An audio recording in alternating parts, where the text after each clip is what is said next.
Evening and welcome to another year of Foreign Correspondent. It's great to be back, safe and well in this post-Mansfield era, and looking forward to our 6th season of bringing you reports from around the globe. Tonight, protest night. People making their political point in 3 very different places: Belgrade, Indonesia and Calcutta. And from India, a little bit of Melbourne comes to Calcutta. Roberto, the trammy from St Kilda, rallies the Indians to save their old rattlers.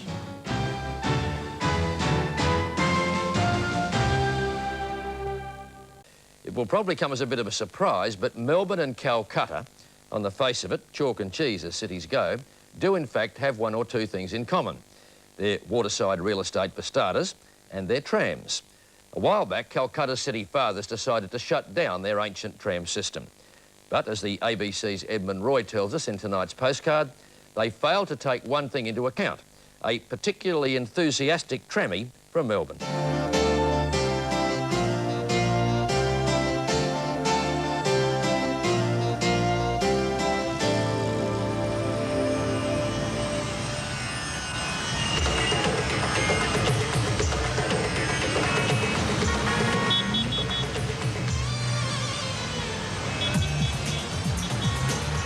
It's not easy to get anywhere in Calcutta, not when 12 million others are trying to get there too.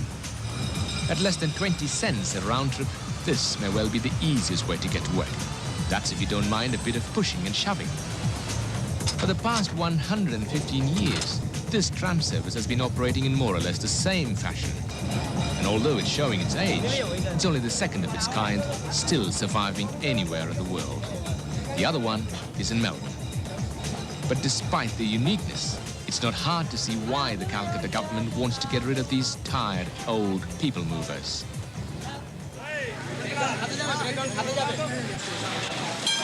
For years now, the Calcutta government has been trying hard to shut down the tram network. But at the Balgachia depot in the heart of the city, they're fighting back. The trammies here have rallied around an unlikely ally who wants to help them save their network. A force the Calcutta government didn't reckon with. A tram conductor from Melbourne. I present you with the Golden Punch, Senor. On behalf of the Melbourne Metropolitan Tramway Board, we present you with the Melbourne Tram Conductor's Punch.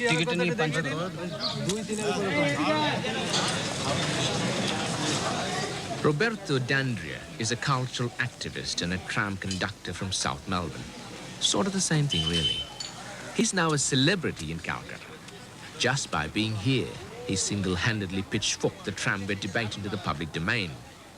And to think, it all started with a casual visit to this same depot a couple of years ago.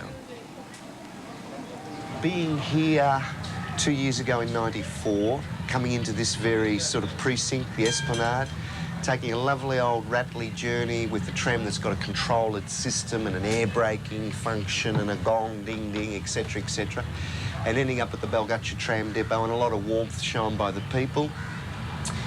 And then an extended trip through India that was just something special and beautiful. Having seen the state of Calcutta's trams, Roberto came back armed with material to begin the fight to save these old machines. His plan is simple: dress up a tram with some pictures of Melbourne, translate some tram poetry into Bengali, put his best foot forward and hope for the best. It doesn't take long for the tram to fill up, and although he's miles from South Melbourne, it's hard to keep a good conductor down. Why, even the girls are impressed. With others, it's hard to know who's most surprised, the conductor or the passenger. So is the plan working? Well, it's triggered a tramway debate, that's for sure. And having the workers understand more that, you know, trams can be successful in places. You've got to have them running well, maintained well. They're like a wristwatch, eh? Anything that's out of place and the thing's buggered. If you've got it all tuned beautifully, then you're going to be very effective, good moving system of transportation and pollution-free in a very smoggy old city that is lovely Calcutta.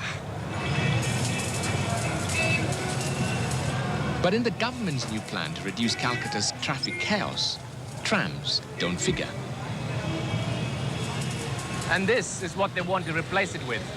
the underground metro station, Calcutta's answer to its traffic problems. But construction here has been going on for almost 20 years, and all they've achieved is 10 kilometers of track. Calcutta is not holding its breath for the metro. And Roberto is by no means alone in his fight. He's ably assisted by fellow tram enthusiast, aficionado and activist, Dr. Debasys Bhattacharya, scientist by day, tram fiend by night. Having committed himself to saving Calcutta's trams in 1991, he contacted public transport users organizations around the globe, including Melbourne. Roberto answered his call, and before you could say St Kilda Beach, a partnership was born. Now, Calcutta points man? In case of Robert, we are particularly interested because he's a tramway worker himself. So he has a very good opportunity to motivate our workers in Calcutta. No, he has actually helped tremendously the whole system, the CTC employees, the citizens of Calcutta, with the people who are fighting for the tramways, for retaining the tramways. So he has done an excellent job. So he's become a celebrity almost. Sure. And I'm finding I'm signing autographs and things. I've been saying to people, listen, I'm a worker. I've never ever signed autographs before. And ticket. Senor, tramway bondu. Tramway bondu. Despite Roberto and his friends, the future looks bleak for Calcutta's old caterpillars. The local government has already begun using buses on the tram network, making its demise a certainty. But if you shut out the Calcutta noise and its pollution, you could think you're going down the Esplanade in Melbourne, where they serve a good Chardonnay on the tram. That's only for a moment, though. Who in their right minds would mistake Calcutta for anywhere else in the world? Even if your tram conductor barracks for Hawthorne and is from the South Melbourne depot.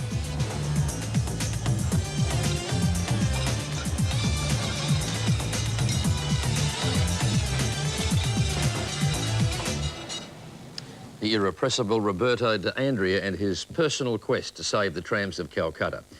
If Roberto stirred your passions, he can be found on the number 16 to St Kilda, armed with a tram full of posters, all part of his ongoing crusade. Go Roberto.